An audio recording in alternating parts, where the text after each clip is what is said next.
Bueno, ya estamos en vivo, vamos a entrevistar a Néstor Centro.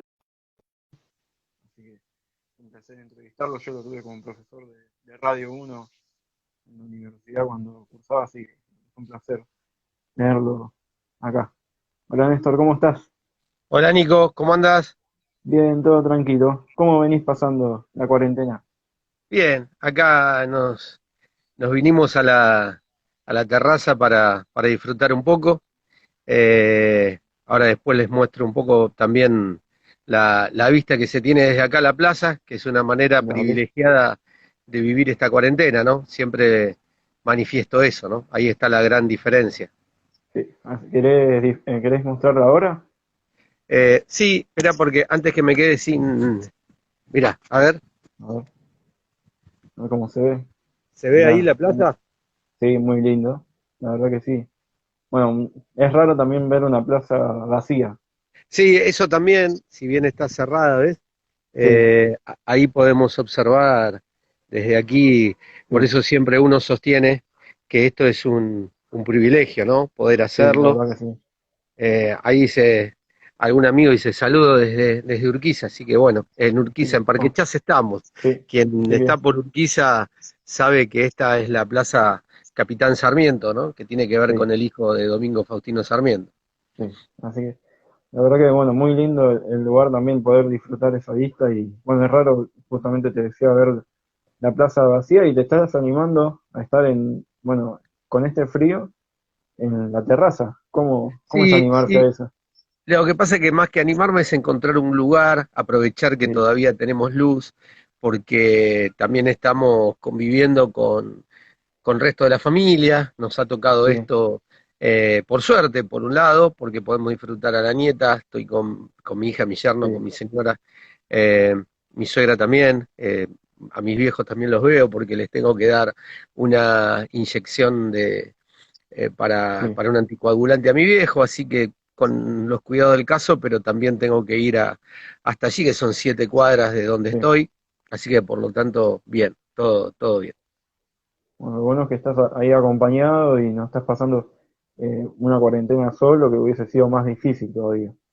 Sí, sí, sí, yo creo que cada cosa tiene, hay que encontrarle la vuelta. Yo sostuve, vos Sí, sabés que le hablé a la familia en el inicio de esto y una de las cosas que yo le planteaba era, ojo que no es fácil estar encerrado. A mí me sirvió no, mucho, aunque parezca una ridiculez, hacer la colimba, porque digo que la sí, instrucción que tuve en aquel momento me sirvió para poder saber qué era lo que se venía con esto del encierro, ¿no? Y yo sí, avisé, digo, ojo que esto es complicado. No es fácil estar encerrado, no es fácil no poder hacer lo que a uno le gusta todos los días, no es fácil la convivencia. no, Imagínate obvio, que aquella convivencia era con gente que uno no conocía. Acá lo estás haciendo con gente que amás, que estás todos los días, así sí. que por eso no es fácil, no es fácil hacer. Sí, hay que hay que acostumbrarse también, y no solamente en eso, sino acostumbrarse a controlar un poco más la economía también, momento de hacer las compras y esas cosas, también es complicado y tiene bueno, sus motivos para cada uno, ¿no? Sí, sí, por supuesto, y además, eh, porque la economía muchas veces se achica, porque no se puede Sí, llevar adelante todos los proyectos que uno tenía pensado a lo largo del año. Uno había proyectado determinadas circunstancias que no se dieron, por eso digo que también hay que adaptarse. Y cuando uno dice un sí, privilegiado es porque todavía mantiene un mínimo ingreso, porque tenés esta posibilidad, ¿no?, de tomar aire. No, sí. no todo el mundo puede hacerlo. Por eso siempre la idea es ratificar esto, ¿no? La situación de privilegio en la que nos toca vivir, por lo menos a este grupo familiar. Así que, bueno, la idea de esta entrevista es, bueno, que cuentes tus inicios, bueno, en el periodismo, cómo comenzaste. Yo los conozco ya porque me acuerdo de las clases de radio, pero bueno, es bueno también repasarlo y que sepa la gente que está viendo este vivo. Bueno, comencé cuando tenía 15 años. En realidad quien descubrió este amor por esta pasión de la radio fue mi viejo, pues yo a los 7 años escuché radio en la puerta de la casa de mis viejos. Teniendo 7 años me llegaba el sonido de las transmisiones de José Sí, María Muñoz, el grito de la gente, la transmisión en sí. lo que fui aprendiendo después, que cada una de esas voces que aparecían tenían un rol distinto. Pero eso lo descubrí con el tiempo. Una de las cosas que hacía era relatar los partidos con las figuritas, ponía 11 de cada lado en la cama con un botón, las Sí. almohadas que las doblaba en el medio para hacer de arco, y era una forma de poder transmitir. Y después, claro, después lo fui perfeccionando, ponía la radio de fondo, época en las cuales los partidos se jugaban todos el mismo día y entonces llegaba la información, llegaba un gol y yo anotaba y ponía un palito al lado de cada equipo y anotaba quién había hecho el gol y armaba mis propios campeonatos, ¿no? Es decir, Sí. una cosa era quien estaba jugando en ese momento y el resultado real, y otra era el resultado que a mí me daba en la cancha, que además lo jugaba intensamente y lo relataba intensamente. Y después, bueno, como mi viejo se dio cuenta de eso, cuando tenía 15 años, yo en séptimo grado había dicho que quería ser médico, y al final no fui médico, fui cualquier cosa menos médico. Y una de las cosas que mi viejo hizo fue hablar con don Enrique, la tienda a la vuelta de la casa de Sí. mis viejos, que Saúl Pomarás, que hace muchos años hace la campaña de Lanús, en aquel momento trabajaba con Miguel Ángel de Rensis, y me dice, mirá, el hijo de don Enrique trabaja, porque hablé con él para que vayas a hablar. Hablé con Saúl y Saúl me llevó a Radio del Pueblo. Y lo primero que hice fue atender los teléfonos de cada uno de los que estaban en la cancha. Así que ese fue mi inicio, ese fue mi principio a los 15 años. ¿Cómo ves, bueno, hoy el periodismo hoy en día, a diferencia de los inicios, cómo ves que influyen las nuevas tecnologías en el periodismo? Mira, por un lado para bien, porque hay tantos periodistas deportivos y tantos periodistas que tener las nuevas tecnologías nos permite esto, que por ejemplo vos desarrolles tu laburo. No estamos hablando de una ecuación económica, porque la verdad que en líneas generales el periodismo Sí, nunca fue así. Siempre, vos sabés que una de mis recomendaciones es que si lo hacen solo para ganar plata, estamos en el horno, sí, que no, no, tiene totalmente. que ser una consecuencia tal que lo justo es cobrar por lo que yo trabajo, pero convengamos que la realidad del periodismo en líneas generales fue más o menos la misma, así que estas nuevas tecnologías lo que permite son estos emprendimientos particulares o estas pruebas particulares, mostrar mi trabajo, y bienvenido sea que se pueda. Me parece que por allí está la gran salida, ¿no? Explotar a lo mejor nichos o maneras o formas que a lo mejor otros no hacen, así que me parece bárbaro. Y de hecho ahora con el Sí, tema de las clases virtuales estoy aprendiendo como muchos de ustedes también, algunos que ya saben, otros no, algunas que ya sí. saben, otras no, pero en este caso como profe me tuve que ir adaptando para incorporar las nuevas tecnologías, que seguramente me va a servir ahora y me va a servir a largo plazo todo lo que incorporé también para mi trabajo, que de hecho, Sí, por ejemplo, fíjate, te doy un ejemplo, Zoom lo utilizo para dar clases, suponete hoy a la noche, de 19 en adelante. sí. Pero Zoom lo uso los sábados para salir para relatores, para el canal de YouTube, para el programa que sale por la 530. Así Sí. que, digamos que la nueva tecnología la uso para las dos cosas, no solamente la uso para dar clases. ¿Y te adaptaste rápido? ¿Te costó?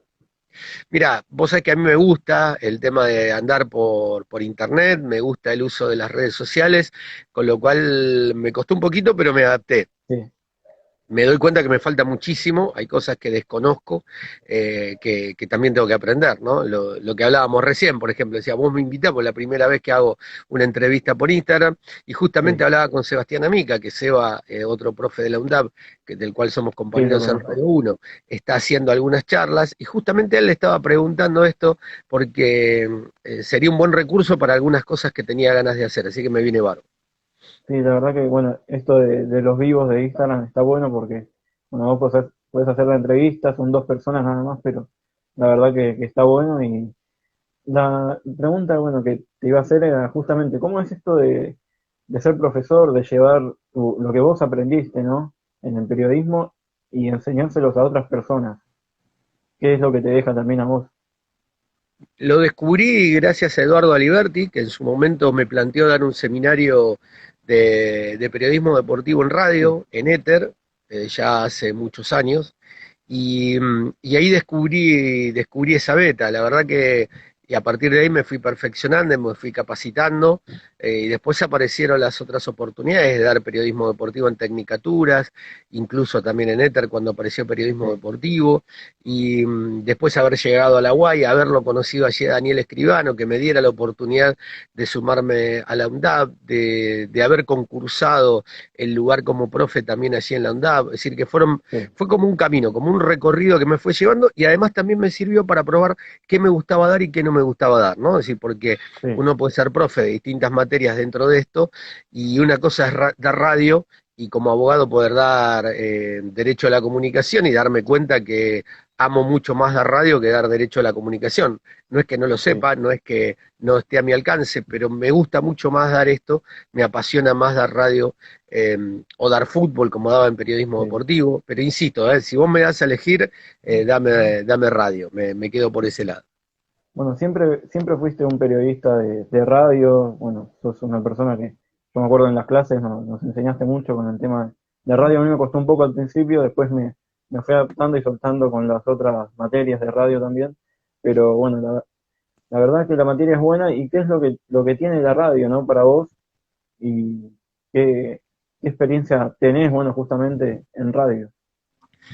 Bueno, el tema de dar radio y de lo que fui acumulando a través del tiempo, desde allá, desde diciembre de 1978, fue participar de distintos equipos deportivos, hacer periodismo en general, haber cumplido todos los roles que uno explica en la materia y Sí, que tiene que ver con esto, con desde empezar a producir y atender un teléfono a ser asistente de producción, digo, a ser luego productor de un programa o hacer estudios centrales o ser columnista de un programa, haber relatado, haber comentado, haber hecho vestuario, haber sido coordinador, haber hecho la conducción de la oral deportiva, por supuesto que el tránsito por la oral deportiva fueron 23 años y en un sí. programa que comenzó en 1933, que es un programa histórico, haber rescatado junto a Marcelo Casares en un momento que parecía que la oral deportiva no iba a existir más, también tenía que ver con parte de esa historia, ¿no? Ahora, la radio en sí, que cumple Sí. 100 años el 27 de agosto, era una forma de devolverle a la radio todo lo que me había dado, ese pedacito, ¿no? ¿Cómo fue la experiencia en la hora deportiva? ¿Extrañás, me imagino, haber hecho el programa ese? Sí, sí, sí, mucho más por cómo me tuve que ir, casi por la puerta de atrás, no era mi intención ni la idea, así que con un poco de bronca nos fuimos en aquel momento. Sin embargo, uno se va readaptando, se va reinventando, esto también uno lo siente de esa manera, y la oral deportiva fue parte de mi vida, pero a veces siento como haber jugado en Boca o en River y ahora jugar en River o en Sí, Boca o en Racing Independiente y al revés, Independiente y Racing, porque esto de estar en el equipo de Víctor Hugo, estar en relatores, sí, ellos que son competencia, ¿no? Que no solo por el nombre, sino que eran la competencia de la oral deportiva, eran los dos grandes equipos en un momento. Más allá de que ahora sí. la red sea líder y Mariano Clos ahora también en Continental y tantos programas que han aparecido, en aquel momento era fundamental, ¿no? Era clave.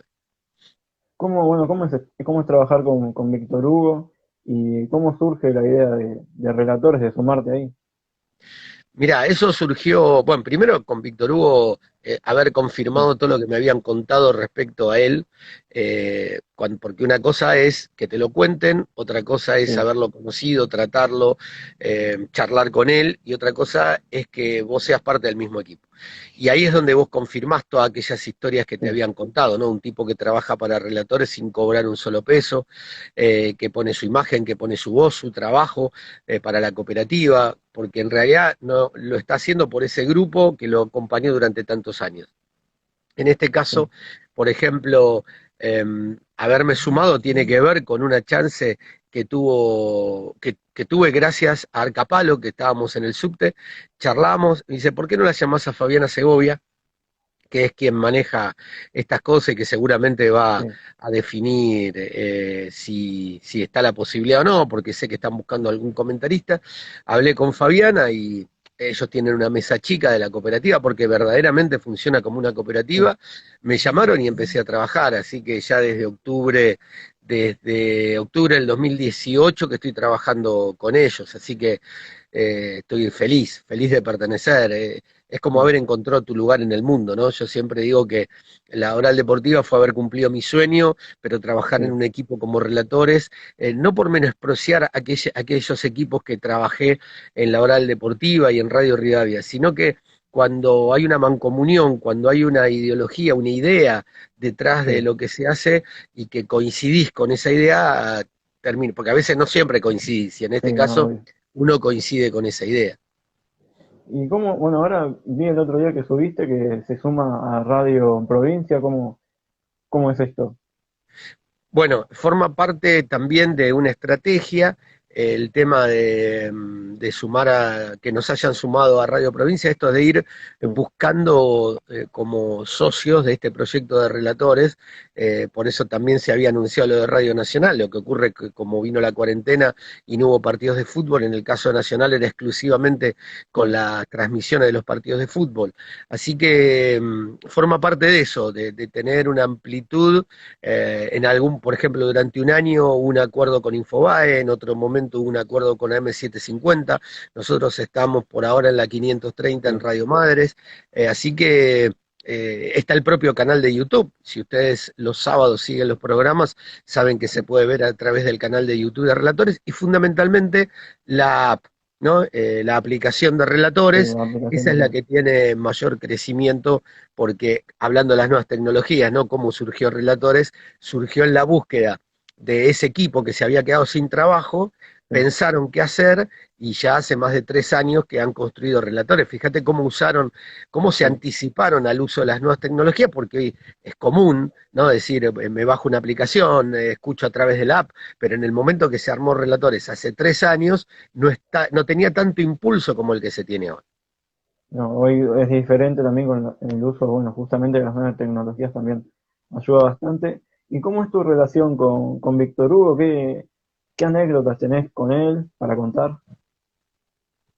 No, a ver, la anécdota no tiene que ver trabajando con él, sino que en el 81, cuando tenía 18 años, fuimos a jugar un partido a Lanús, que es una famosa foto que anda dando vuelta ahí Sí, con Víctor Hugo y con Apo, y jugando un partido en la cancha de Lanús, después fui, por supuesto, era con los dirigentes de Lanús, sí, que en aquel momento hicieron una pequeña trampita, pusieron un par de pibes de inferiores para jugar contra los periodistas, contra nosotros. Víctor Hugo en el medio de la cancha me pedía que corriera. Víctor Hugo, un tipo de 30 y pico de años, yo tenía 18. Yo jamás me caractericé por correr, con lo cual se enojaba conmigo, ¿no? Entonces le digo, Víctor Hugo, no me vas a decir ahora que vos a mi edad corrías porque tampoco te creo. Esa fue la primera. Y la segunda, cuando estábamos comiendo el asado, surgió el tema de la revancha. Entonces yo le digo, podemos hacer una revancha al truco. Y me dijo, nene, vos a cualquier cosa menos al fútbol. Esa fue la frase que me tiró como enojado por esto de que yo no corría o que no jugaba bien, etcétera. Y siempre se ríe cada vez que la recuerdo, que charlamos.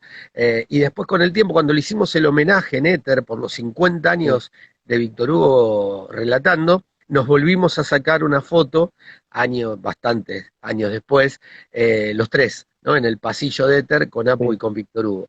Y después anécdota de haberme cruzado esto que dice Víctor Hugo, de ir a ver obras de teatro under o de ir a ver obras de teatro comerciales, etcétera, pero él le da mucha bolilla al under. sí. Mi señora que es actriz, mi hija que es actriz, muchas veces hemos ido a ver obras y nos hemos cruzado con Víctor Hugo eh, yendo a ver las mismas obras de teatro under, ¿no? Y esto demuestra su pasión y aquello que dice en el micrófono que lo cumple, no es que lo dice y Sí. no lo hace, ¿no? ¿Cómo es la relación laboral? ¿Cómo es trabajar con alguien como él y también con Alejandro Apu? Mira, con Alejandro es distinto porque con Alejandro yo ya había laburado y con Alejandro jugábamos eso, no solo jugamos ese partido, sino que fueron años jugando partidos de papi fútbol, es un gran definidor, un gran goleador de papi fútbol, Alejandro Apo.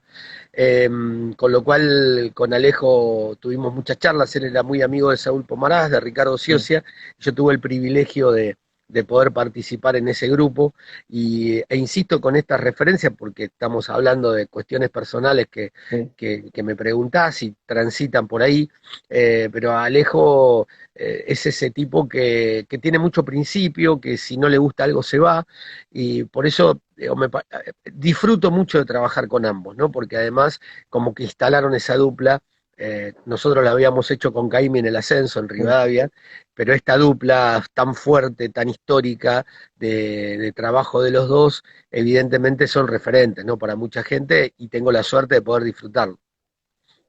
Y también tenés una foto con Maradona. ¿Cómo fue esa foto? ¿Cómo se dio? Y después, bueno, Esa, hablar un poquito de Diego.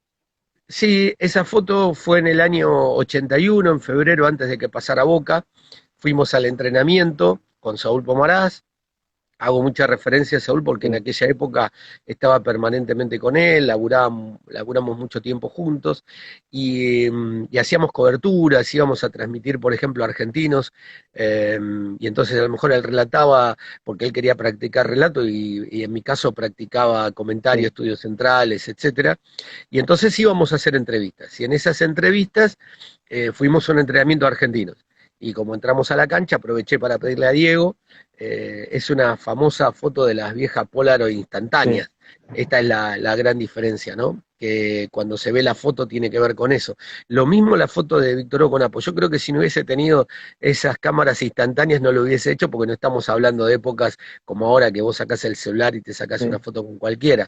Era mucho más difícil, pero bueno, es como que esa instantánea tenía la validez de una foto de hoy de celular. Esto es lo que me sí. quedó de aquel momento y lo amé tanto a Diego desde el principio y le tengo tanto que agradecer a Diego que siempre tiene que ver con esa historia que va unida, ¿no? Como van Sí. unidas las historias de Víctor Hugo con Maradona, ¿no? Ellos dos en el 81, del 81 al 86, pasa por ahí, esa unión que han tenido ambos, casi emblemática y mágica que han tenido ambos. Sí, obvio. ¿Y cómo, bueno, cómo lo ves hoy a Maradona? Está en Gimnasia y generó una revolución en el fútbol argentino también, A mí me en todo sorprende donde que iba. Diego, después de tanto tiempo y que de tantas cosas que ha pasado, siga siendo un promotor y un motor de impulso Sí, de tantos proyectos, ¿no? Es decir, sí lo que siempre manifesté, incluso cuando Diego estaba mal, yo podría haber sacado mucha ventaja de Diego en aquel momento. sí, Me podría haber acercado, podría haber estado, el propio Saúl Pomarás también. Y sin embargo, nunca quise sacar provecho de esa situación. Nunca me acerqué. Durante mucho tiempo hasta pensaba si sabía quién era, porque sí, no sé si se acordaba quién era. Hasta una vez que le hicimos una nota en Radio Rivadavia y me nombró, pero digo, quedó eso, ¿no? De ese valor con Diego desde lo futbolístico. sí. Alguna vez, siempre me quedó esta anécdota, alguna vez de la cancha de Temperley, cuando él cumplió 39 años, lo hicimos llorar. Y después él me hizo llorar cuando se despidió, cuando me tocó, por suerte, hacer la despedida en la cancha de Boca y hacer ese cierre final junto a Caimi. El cierre cuando él se va de la mano de sus hijas, Sí. cuando se va por el túnel, ese cierre de transmisión, no de transmisión, de ese momento me tocó hacerlo. Y la verdad que lo disfruté muchísimo porque lo hice con lágrimas en los ojos ese día. Encima, bueno, fue un jugador que viste jugar y bueno, tuviste también la posibilidad de tenerlo cerca. Me imagino que también es todo como, no sé, la historia marca también. Sí, bueno, de ahí tengo una anécdota, alguna vez haberlo llevado a mi viejo y que él estaba en el vestuario visitante no me acuerdo contra quién había jugado Sí, Argentino, si yo había ido a hacer notas, y en una época que no había tantos periodistas, viste, en los vestuarios. Entonces lo había llevado a mi viejo, entramos y le digo a mi viejo, ¿ves ese que están masajeando ahí? Después, post partido, ¿no? Digo, bueno, ese sí, que están masajeando ahí es el que lo marcó a Maradona todo el partido porque el tipo estaba fusilado. Haber vivido argentinos desde la tribuna, sí. haber vivido los partidos de Diego desde una cabina, esto te hace tener esa cercanía que en mi caso se dio, haberme hecho hincha argentino por Diego y a su vez después como periodista, por eso muchas veces yo me he corrido o Sí. aclaro desde qué lugar hablo cuando hablo de Maradona, porque siempre se le puede caer, y 10 millones de motivos por los cuales Mm. caerle a Diego, pero haber terminado arrodillado abrazándome con mi viejo después del gol a los ingleses es inigualable. Por eso a veces cuando se lo quiere comparar, yo digo, no le quemen la cabeza a los pibes con Messi, No, déjenlo disfrutar a Messi, porque los de mi generación sí, obvio. terminan siendo muy injustos, porque quieren una comparación que es imposible dar. ¿Cómo puedo comparar lo que hoy Lionel me puede dar, que soy un agradecido del fútbol que me ha dado, con aquello que me dio Maradona aquel día del abrazo con mi viejo en el año 86? Es Sí, imposible, es imposible. Yo había hecho Malvinas, la colimba en la época de Malvinas, sin haber ido a Malvinas en el año 82, con lo cual ese gol, 4 años después y contra los ingleses, tenía un valor enorme para mí, sí, sí, me desde lo imagino, la verdad. emocional, desde la relación con mi viejo que quedó hipertenso desde aquel año 82. Entonces, es imposible compararlo. Por eso siempre le pido a los de mi generación que no hagan eso, que no lo comparen, que dejen que las nuevas generaciones disfruten a Messi, porque si no terminamos siendo muy injustos, Nico. Sí, bueno, yo le tengo respeto a Maradona, obviamente, por todo lo que fue futbolísticamente y lo que representa para Argentina, pero bueno, yo vivo lo que es, por ejemplo, la era Messi y sé que capaz, bueno, Messi todavía no pudo ganar un mundial, pero trato de disfrutarlo y de no escuchar o hacer oídos sordos a lo que son las comparaciones que hay, porque los dos son argentinos y cada uno pudo disfrutarlo a su manera y bueno, hoy las nuevas generaciones disfrutan de Lionel. ¿Cómo ves, Sí, bueno, pero hablando déjame de... decirte esto, vos Sí, sabés que, pero antes que me olvide, porque eh, tu proyecto se llama Falso 9, sí, y si bien se habla de Messi como falso 9, muchos olvidan que en Argentinos, cuando Espíndola era el 10, muchas veces el falso 9 era Maradona, que sí, muchas veces iba a jugar de 9, se iba a jugar de punta, a veces cuando se iba a jugar de esa manera era porque ese día no estaba bien. Vos sabés que desde la tribuna nos dábamos cuenta del día que salía barbudo, que salía mal, y ojo que no sí, era una época donde había caído en sus adicciones, sino que era un momento que se nota que le pintaba el bajón y ese día no estaba bien, porque no es que siempre Diego era el Diego que uno imagina que todos los partidos sí, la rompía. Había días que no, menos, los menos, pero de 166 partidos que juegan argentinos, los menos, pero tenía, digo, de manera oficial, porque además sí. le tenés que sumar todos los amistosos. Y después una anécdota breve que desde la tribuna, cuando alguien cantaba Maradó, había alguien que decía, no lo quemen al pibe, porque si cantábamos Maradó, ese día Diego Sí. jugaba mal. Era una cosa de tribuna, pero digo, queda como anécdota porque no siempre se sabe. Bueno, como el que grita el volante, y esas típicas frases también de no grites el volante, que Sí. no termina haciendo gol también. ¿Cómo ves el fútbol argentino? Bueno, a vos te tocó ver varias etapas del fútbol argentino. ¿Cómo lo ves hoy en día? ¿Qué diferencias hay a las anteriores? Mirá, lo que ocurre es que lo primero que hay que analizar, como cuando hablamos en relatores, es Sí, que la situación del fútbol argentino hay que analizarlo desde la materia prima, que es un milagro, sí, porque hay miles de jugadores que están afuera, cuando hablamos de miles hablamos de 1.500, 2.000 sí, jugadores de distintas categorías, algunos que ni siquiera debutaron en primera división y que están jugando en el exterior. Y hoy se abrieron tanto las fronteras y tanto el fútbol en el mundo, porque no es solamente por el pasaporte comunitario, no es sí, no, solamente por la ley Bosman que permitió que aquel que tuviese el pasaporte comunitario pueda jugar en cualquier país de Europa, sino porque también se profundizaron otros lugares, otros mercados a los que se abrió el fútbol, y cuando vos recorres, en la mayoría de los países hay, aunque sea un jugador argentino. sí, Entonces, obvio. cuando vos te encontrás con eso, siempre invito a armar al hincha de Boca, de River, Racing Independiente, San Lorenzo, Huracán, el que vos quieras, cómo serían sus equipos si hubiesen mantenido algunos jugadores, o que hayan pasado, ni hablar de inferiores, ¿no? Pero Sí, por lo menos que hayan pasado por su club. Es decir, ¿cómo sería Independiente hoy teniendo a Agüero? ¿Cómo sería Newell's teniendo a Messi? ¿Sí? ¿Cómo serían esos equipos si hoy hubiesen mantenido esta posibilidad que no se le escapen a aquellos jugadores? ¿Cómo sería el armado con esos equipos que funcionan muy bien, pero con un Racing sin la necesidad de vender a Lautaro Martínez? ¿Cómo sí, no. sería este fútbol argentino? ¿No tendría mayor valor? ¿No valdría mucho más para mandarlo al exterior? Y sí, y los espectáculos serían mucho mejores también, pero no hay que confundir, porque en una época se decía que teníamos el mejor fútbol, pero la gente tampoco iba a la cancha. Es decir, cuando a vos te muestran las canchas llenas, habitualmente son de clásicos. No, no es que todos los partidos llevaban mucha gente. Yo creo que hay una pasión futbolera que los medios potenciaron y que por suerte hicieron que la mayoría de las canchas hoy tengan un buen espectáculo. Digo, no hoy, ¿no? Salvo la Sí, cuarentena, digo, en la última etapa. Pero después hay partidos, te puedes encontrar con partidos que son muy buenos y con partidos que, como en cualquier parte del mundo, tenés una gran sí, expectativa. El otro día yo daba el ejemplo. eh, a lo mejor estás esperando un gran partido en un Boca River, un River Boca, y el gran partido te lo da Central Córdoba Santiago del Estero con Patronato de Paraná. No lo sí. sabés. Como en su momento fue Vélez Huracán, o Estudiantes Newell's, o Estudiantes Vélez, porque bueno, también fueron ganando diferentes equipos, o también el mismísimo Argentino, que fue campeón en 2010. O sea, van cambiando también las épocas de fútbol y quiero leer las preguntas que van dejando. Acá pregunta Gastón Rojas y dice, ¿estás de acuerdo con la decisión de Claudio Tapia y de haber, bueno, de no haber seguido con el fútbol argentino, que o sea, haber terminado la Copa Superliga?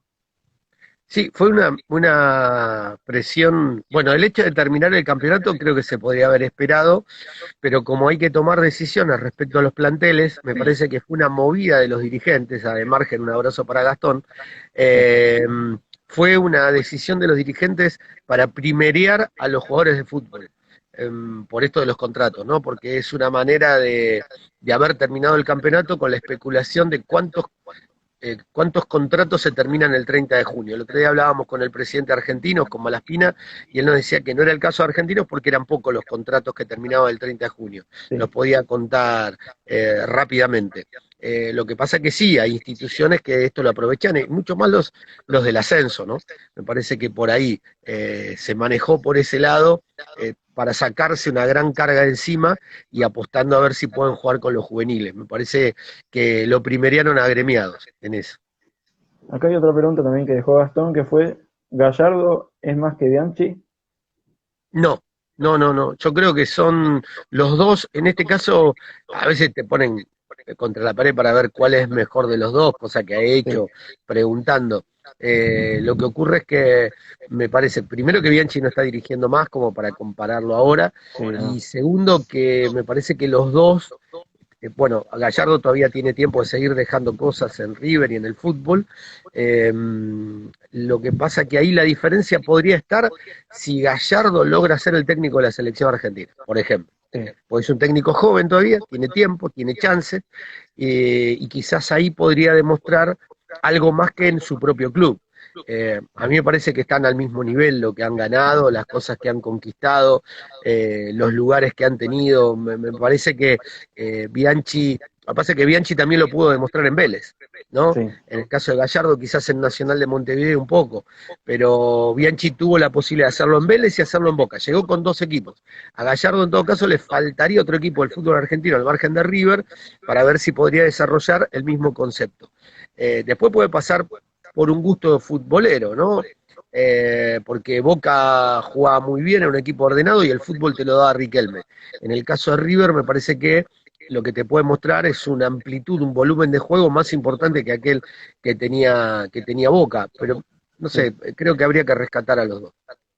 Sí, bueno, yo por ejemplo soy el que piensa que no hay que compararlos, que cada uno en el club que estuvo marcó su historia y que hoy en día, bueno, como le pasó a Boca después de Bianchi, que no consiguió tener un entrenador que vuelva a marcar esa historia que marcó, le va a pasar posiblemente a River el día después que se vaya Gallardo. Sí, sí, sí, seguramente, sí, sí, seguramente. Eh, es probable que esto suceda, pero son cosas que no lo podemos saber hasta que no sucedan, ¿no? Sí, La crítica, más allá de lo que cada uno puede llegar a decir, la crítica que se puede llegar a dar, eh, es relativa, no importa quién opine, si la persona que opina es conocida o no, digo por algunas cosas que iban escribiendo por sí, allí, no importa, creo que es difícil, ¿no? Yo digo, cuando le caen a Messi, con todo lo que Messi ha dado y con todo lo que ha ganado, si lo critican a Messi, ¿qué le queda al resto? ¿No? ¿Qué le Sí, queda, qué le queda sí, no, es verdad. con todo lo que ganó Guardiola? Cuando lo critican a Guardiola, ¿qué le queda al resto? ¿Qué le queda a, a otro técnico menor, ¿no? Es complicado. Nosotros tenemos una costumbre de denostar permanentemente a aquel que ha logrado algo, aquel que ha ganado algo. Después pueden ser cuestiones particulares, también esto es cierto. Puede haber elecciones particulares. Yo no le puedo pedir al hincha de Boca que valore a Gallardo o al hincha de River que valore a Bianchi, aunque creo que lo hacen. Sí. Por ejemplo, Bueno, Di yo por Stéfano ejemplo, en su momento demostró, pudo ser técnico de River y técnico de Boca. ¿Viste? A mí me parece que a veces el hincha, esto como con los políticos, ¿no? Que uno compra un discurso y si ustedes supieran cómo se juntan y cómo van a comer y cómo charlan entre ellos y de qué manera, me parece que a veces hay que aflojar un poquito de ese lugar. sí, eso es verdad. Bueno, yo por ejemplo, o sea, soy hincha de River, lo reconozco y me gusta decirlo, veo mi Instagram y tengo fotos de River. Y bueno, pero reconozco, por ejemplo, que jugadores como Riquelme, Palermo, no va a haber más en el fútbol argentino y que dieron una impronta al fútbol, o sea, al fútbol argentino, el amor a la camiseta, que después se dio con algunos jugadores, por ejemplo, Verón en Estudiantes, Romagnoli en San Lorenzo, Maxi Rodríguez hoy en Newell's, en su momento, bueno, Gallardo con River y Ortega también con River. Sí, lo que pasa que siempre aparece alguien. ¿Viste? Sí, Cuando uno dice no va a haber más, es probable que con la función de 10 como Riquelme, ¿no? A ver, de qué juega Alexis McAllister, ponele, ¿no? De qué sí, juega, en qué posición. Y decían, bueno, pero en Boca no rinde tanto salvo las pelotas detenidas, pero porque cuando lo llevaron a Boca, lo ponían de extremo por la derecha. Y él cuando jugaba en Argentino, que tenía dos volantes, tres por delante y uno de punta, él jugaba por delante de los dos volantes sí, centrales, con dos extremos, ¿no? Más un centro delantero que acompañaba por delante de él. Es difícil cuando vos llevas a un jugador, querer que juegue. Y digo, y estas cosas se repiten, porque, por ejemplo, cuando Boca contrató en su momento al goleador del campeonato, que era Bartolo Álvarez, eh, yo me reía porque digo, si llevan a Bartolo y no lo llevan a Maradona, es innecesario que Boca lleve a Bartolo Álvarez cuando para hacer los goles no necesita Maradona. Ojo sí, que eso pasa también por ahí, ¿no? Eso pasa por ahí. Ahí veo que Cintia pregunta, sí. ¿no? Si hubiera que elegir un técnico argentino para la selección, ¿a quién elegirías? A Marcelo Bielsa. Yo soy bielcista, soy fundamentalista de Bielsa. No me importa que se haya vuelto en la primera ronda, no me importa que se haya quedado sin energías y no me importa que dirija en la segunda Inglaterra. Para mí, el Sí, técnico fue, es y será Marcelo Bielsa. sí, yo creo que, bueno, también creo que merece una revancha de lo que fue ese mundial. Creo que para mí tendría que tener otra oportunidad. Sí, no sé, mira, a veces creo que son momentos, ¿no? Una cosa es lo Sí, que te diga y lo que elija, y otra cosa es el momento. A veces, por ejemplo, en el caso de la AFA se ha caracterizado hasta los últimos tiempos, que dejó de ser así, por elegir el técnico campeón, ¿no? Es decir, sí, vos fijate que cuando en el 74 asume Menotti, había salido campeón con Huracán en el 73. Cuando elige a Bilardo es porque había salido campeón con Estudiantes. Después eso, cuando se lo elige a Bielsa, también había salido campeón. Después hubo otras cosas en el medio. Peckerman porque había hecho un gran trabajo con los juveniles. sí, Sin embargo, a Peckerman no lo querían. A Peckerman le habían hecho la vida imposible, no querían que fuese el técnico de los juveniles. Había todo un sector del periodismo que decía que era una simple carpeta Peckerman y lo querían poner a otro técnico. Así que ojo con eso, ojo con esto de ver desde qué lugar se elige un técnico, porque no hay una sola forma de elegirlo. De hecho, sí, Scaloni, al principio uno podía decir qué experiencia tiene, y bueno, los hechos van demostrando, hasta ahora no han comenzado las eliminatorias, pero ha demostrado ser un tipo serio para laburar. Entonces yo lo respeto desde ese sitio, que el tipo ha sido serio para este trabajo que está haciendo y ha puesto, porque vos fíjate que si ahora decís cómo armar la selección argentina, y si vos pedís sí, nombres para la selección argentina, aparecen nombres en quienes arma la selección argentina de nombres que puso Scaloni que a lo mejor no se tenían en cuenta. Y es todo un Sí, no, es detalle verdad. a tener, es todo un detalle. Y no es un detalle para dejarlo de lado, es un detalle porque es el técnico el que lo hizo. Mira, acá hay una pregunta que dice, ¿el periodismo influye al momento de poner o sacar un técnico? Y hay un peso específico, depende el peso que tenga ese sector periodístico. Sí, Yo creo que a Bilardo, cuando lo ponen, después fue sostenido por un sector del periodismo que era antimenotista y que lo querían a Bilardo a toda costa. De hecho, a Alfonsín, algunos dirigentes, no de fútbol, dirigentes sí, políticos le habían pedido que lo saque a Bilardo, reconocido por el propio Alfonsín, y se sostuvo Bilardo, ¿no? Bilardo subía todo el plantel al avión una madrugada para irse porque sabían que si no lo iban a echar, y después logró lo que logró. A veces, yo digo, una cosa es el técnico, otra cosa son los logros. Nosotros creemos que los técnicos han sacado siempre campeón a la selección argentina. O sí, es muy triste lo que pasó con Martino, por ejemplo, que justo fue un momento de crisis del fútbol argentino, porque el fútbol argentino es como que vive en crisis. Cuando vos repasás la historia, uno repasa la historia y siempre hubo crisis, hubo desde el origen con el amateurismo, hubo tres escisiones, hasta la última, el 31, con la creación del profesionalismo. sí, es Pero el verdad. periodismo hoy en día influye. Pero fíjate que hasta ahí, porque si fuese por el periodismo, Scaloni no sería el técnico de la selección argentina. Bueno, por ejemplo, la selección de Martino era una de las que jugaba bien. Bueno, a mí por lo Sí, menos me gustaba. pero Martino se termina yendo porque no le pagaron, ¿por qué se fue Peckerman? Por los dirigentes. ¿Por qué se va Martino? Por los Sí, dirigentes. Yo creo que Bielsa, sí, cuando se queda sin energía, también se cansa de los dirigentes. Los dirigentes en general, no quiero ser injusto, porque hay dirigentes muy buenos, en sí, general cometen este tipo de errores, ¿no? Y hay muchos intereses en juego. Es muy difícil ser dirigente del fútbol argentino. Muy difícil, muy difícil. Te cruzas, mira, hay una anécdota del ex presidente de Huracán, del doctor Néstor Vicente. sí. Y vos sabés que él había presentado un proyecto para luchar contra las barras bravas. Me lo cruzo, le digo, Doc, y digo, ¿y qué quedó aquel proyecto? En ese momento me lo crucé por tribunales, ya siendo presidente de Huracán. Me dijo, ¿sabes qué pasa? Es muy difícil, porque Sí, cuando salgo de haber estado todo el día en el club, en la puerta, ¿sabés quiénes están a la 1 de la mañana? Los barras. Y nadie me cuida. Entonces, fíjate que alguien que había presentado un proyecto de luchar contra las barras, lo sufría en carne propia.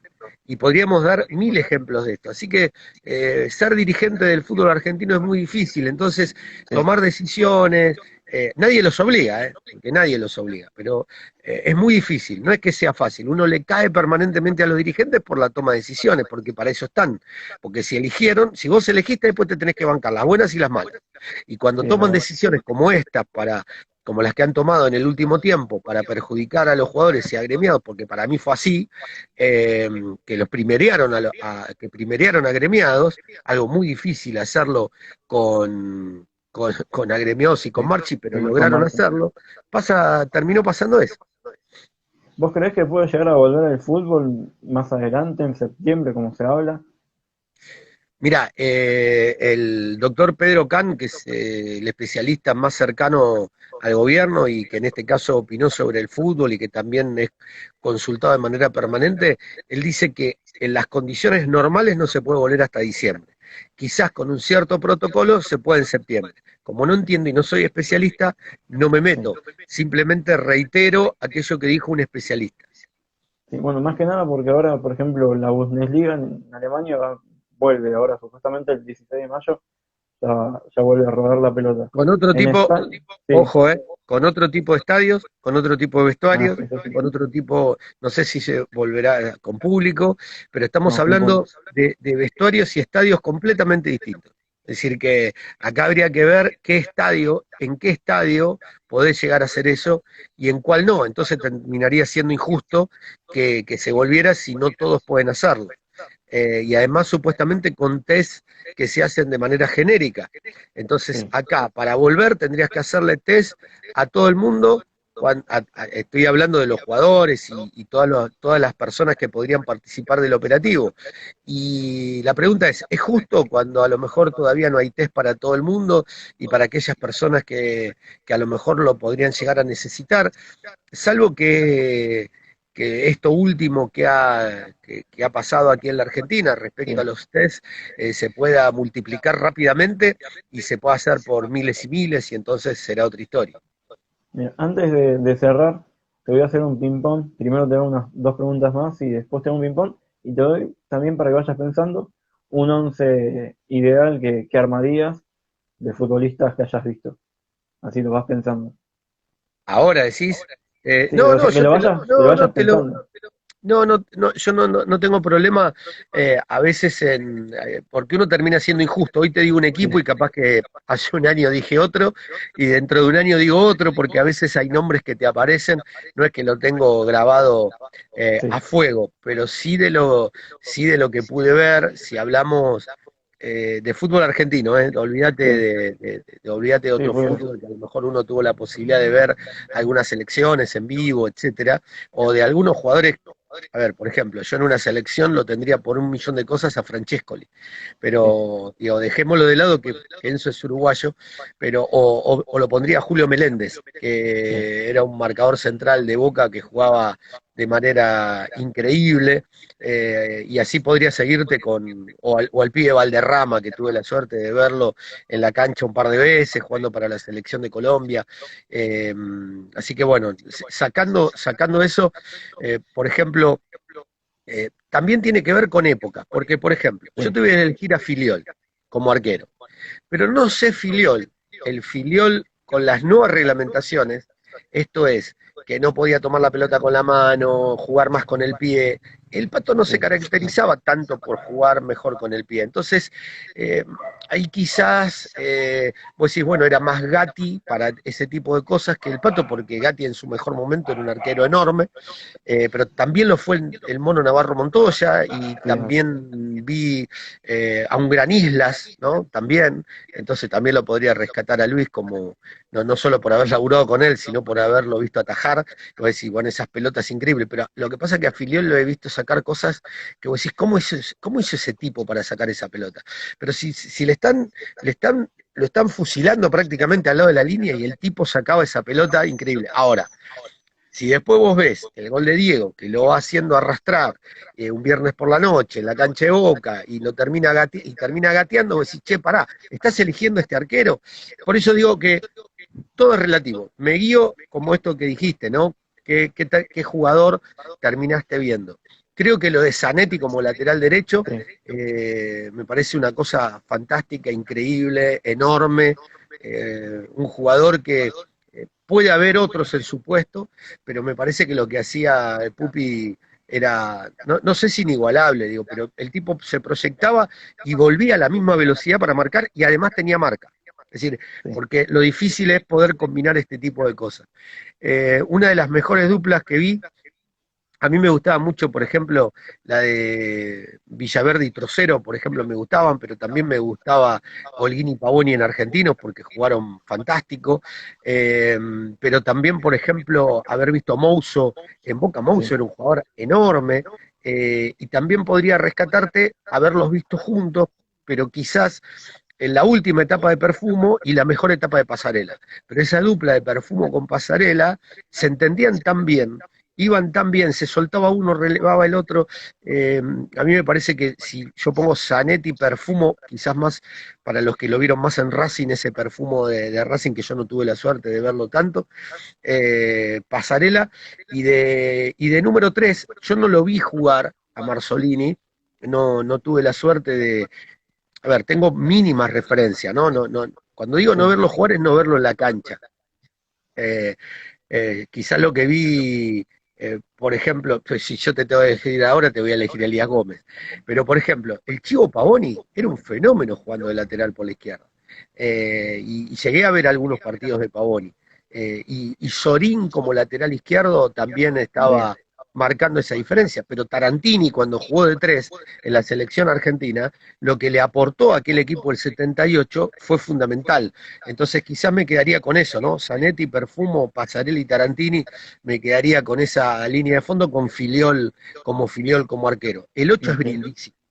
El 8 es sí, Brindisi. Yo te lo voy a hacer 8-5-10, ¿eh? El 8 es Brindisi. No cabe ninguna duda que el 8 es Brindisi. El 5 es todo un tema, porque ahí me gusta mucho el puesto de 5, de cómo sí, yo te diría que ahí lo vi en su última etapa y lo pondría en ese lugar por cómo podría llegar a repartir el juego. Todo el mundo habla de Karlovic, ¿no? De cómo jugaba y en qué puesto y qué, pero creo que Karlovic puesto ahí por la inteligencia que el tipo tenía y cómo distribuía el juego, déjamelo al trinche, ¿eh? Más allá de que pueda ocupar otro lugar, sí. digo lo estoy pensando de lo que el tipo, después dirán, bueno, ¿y quién marca, quién baja? Bueno, después vemos. A mí déjame un equipo ideal desde ese lugar. El 10 es Maradona, sin lugar a dudas. Ahí el amigo Quintana dice Telch, sí, para él sí, para mí no. Sí. Porque con Telch yo podría poner a Redondo también, aparte a Telch no lo vi tanto, porque también tiene que ver con quién viste, ¿no? Y acá lo que Nico me pregunta es a quién vi. Sí. No estoy eligiendo al 5 de la historia, no estoy eligiendo a Pipo Rossi, que no lo vi, estoy eligiendo a los que dentro de todo pude ver algo. Bueno, Eh, déjame decirte algo. El otro día estaba viendo que se armó un debate sobre el tema del 5, y que Redondo fue el que modificó lo que era el 5 de antes con el 5 de ahora, que antes el 5 era un jugador más estático sí, y no salía tanto de su puesto, que estaba siempre en una línea. Y después lo que fue Redondo, que fue lo que lo cambió, que salía de ese sí, lugar. mira, en realidad, por ejemplo, viste cuando aparece Gago, Sí, Gago creo que debuta en la cancha de Quilmes. Me toca comentarlo y una de las cosas que manifesté en aquel momento es que era una mezcla de un poco de todo, un poco de Marangoni, un poco de Redondo y un poco del Checho Batista. Y resulta que después con el tiempo le hace una nota a Fantino en Estudio Fútbol cuando hacían arriba de un escenario, no sé si recordarán que después mostraban parte de la vida, y una de las cosas que hacen tenía ahí esa posibilidad, sí, tenía... lo increíble es que mostraron los tres que marqué en aquel momento, lo sí, marcaron como estilos que tenía Gago, un poco de todo, ¿no? Así que bueno, eso fundamentalmente. Bueno, después, por ejemplo, una de las cosas, bueno, ahí decía, por ejemplo, algunos nombran a Gallego. Gallego, sí. hay un video de Menotti, hay un video del fútbol de Menotti que auspiciaba Shell, entre el set, creo que era previo al Mundial 82, donde muestran el trabajo de Gallego. Cuando yo se lo mostraba a los estudiantes en Éter, en fútbol, una de las cosas que le decía era, ¿con quién lo comparan a Gallego? ¿A quién ven? Porque primero yo no les decía quién era, hasta que después le decía que, claro, el tolo flaquito, ahí nadie lo identificaba. Entonces me decían todos a Mascherano, porque era un estilo similar. ¿Cómo era el trabajo de Gallego? Era primero una marca con uno, después con dos, después con tres.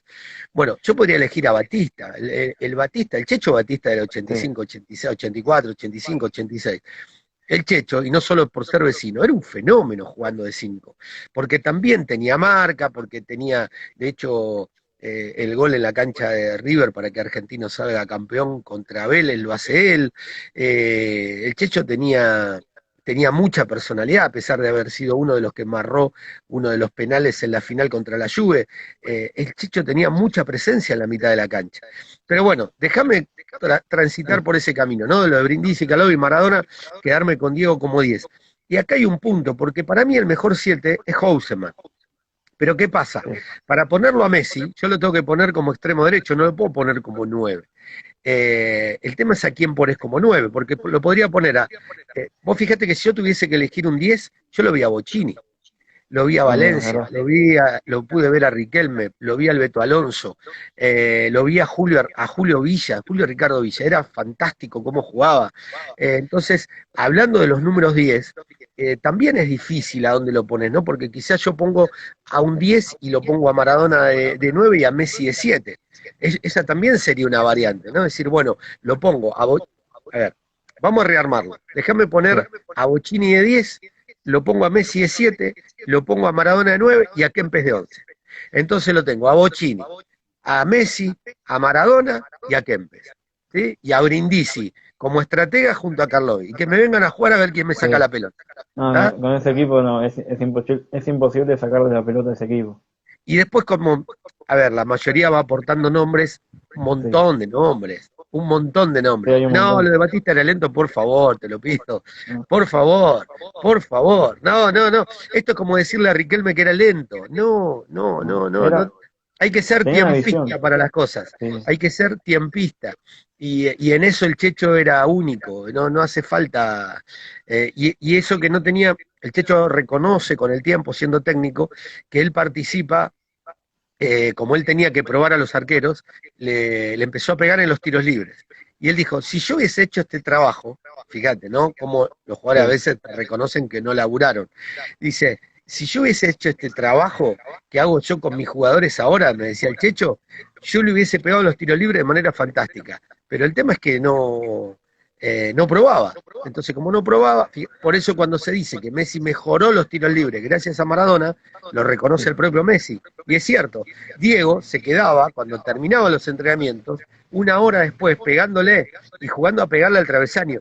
Y eso lo vi y no me lo contó nadie. Y lo vi a Chilaver haciendo lo mismo y no me lo contó nadie. Si Chilaver le pegaba como le pegaba, porque se quedaba después los entrenamientos y ponía a sus mismos compañeros para, a veces hasta podía ir a buscar a, si no había un compañero, un auxiliar para ponerlo para practicar la sí. barrera. Bueno, también Messi aprendió de haberlo visto patear a Riquelme, que lo Sí, tuvo como sí, compañero. lo tuvo como compañero, pero fue más Diego Fue más el bien, que le sí. terminó enseñando cómo colocar el pie, etcétera. Ahí decían, es difícil no poner adelante ¿no? a Batistuta, sí, y es difícil no ponerlo a Luque, qué sé yo. Sí, El otro día estaba mirando, repetían el gol de Luque a Francia, y Luque era un fenómeno jugando de 9. Y me cansé de ver centrodelanteros que jugaron bien, porque otros podrán decir, el hincha de Boca podrá sostener que Palermo sí, ¿cómo no lo bueno, vas a poner a Palermo con la cantidad de goles que hizo? Por eso digo que uno termina siendo injusto, pero es como elegir, es como cuando tenés que poner una nota, ¿viste? Decís, y la verdad que soy injusto, porque capaz que le estoy poniendo este 10, al otro le pongo un 9, y con el tiempo te das cuenta que fuiste injusto, pero hay que tomar decisiones, y cuando se toman decisiones hay que elegir. En este caso, ahí Leo Pedrolo dice, Chilaver después de Country Medio se quedó una hora pateando al travesaño. Sí, sí, lo vi, sí, bueno, por eso lo conté, Maradona hacía lo mismo, pero no era solo pegarle al travesaño, porque, ¿sabés por qué le pegaban al travesaño?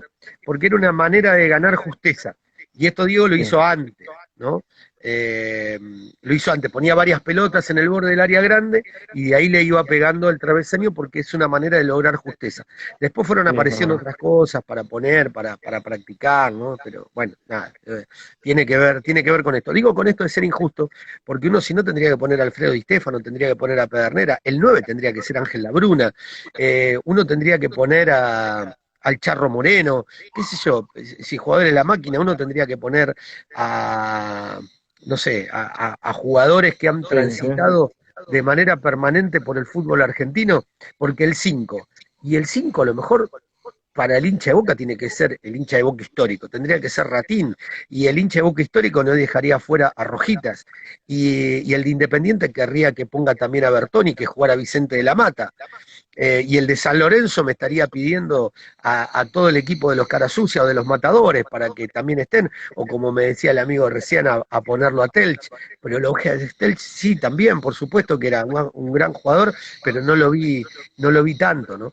Así que sí, bueno, tenés un montón de jugadores que es injusto también dejar afuera. Y ya para ir cerrando, bueno, un pequeño ping-pong, así que a ver si te copas con esta idea. Bueno, primero que nada, Messi o Maradona, Maradona, pero soy injusto. Es decir, Libertadores es o... decir, uno tiene, viste lo que te dije recién, Sí, uno tiene que elegir, pero Maradona tiene que ver con un sentimiento, ¿no? No pasa tanto sí. por lo que jugó, por lo que hacía jugar, por la forma, por el estilo, pero si me pones a elegir, tengo que elegirlo a Diego. Libertadores o Mundial. Libertadores de tu propio equipo o un campeonato mundial, decís vos. Sí, O el sí, mundial de tu propio equipo, porque en mi equipo sí, me quedé con la gana de ganarle a la Juve. la Copa Libertadores ya la ganamos. No, pero me parece eh, que siempre, más a esta altura de mi vida, yo quiero un campeonato del mundo. Pero ¿sabes por qué? Sí, Porque, por ejemplo, te pregunto a vos, te hago una repregunta. ¿Vos viste a Argentina sí. campeón del mundo? No, Bueno, por no, ustedes. no. Es decir, por ustedes quiero que la selección argentina salga campeón del mundo. Si me hace elegir, Sí, prefiero eso, pero tiene que ver con generaciones que no vieron salir a la Argentina. Yo tuve la suerte dos veces, 78 y 86, y dos subcampeonatos del mundo, ¿no? sí. Así que no es para, no es para todas las generaciones eso, y uno lo agradece. Ahí Leo Pedrola hablaba Quedan, del Ferro que competía con argentinos y de grandes jugadores también, sí. quedan 20 segundos. Finalizamos este y hacemos otro para ir cerrando, ¿dale? ¿Me Dale, parece? como Acá quieras, finalizo este dale. y ahora lo vuelvo a hacer.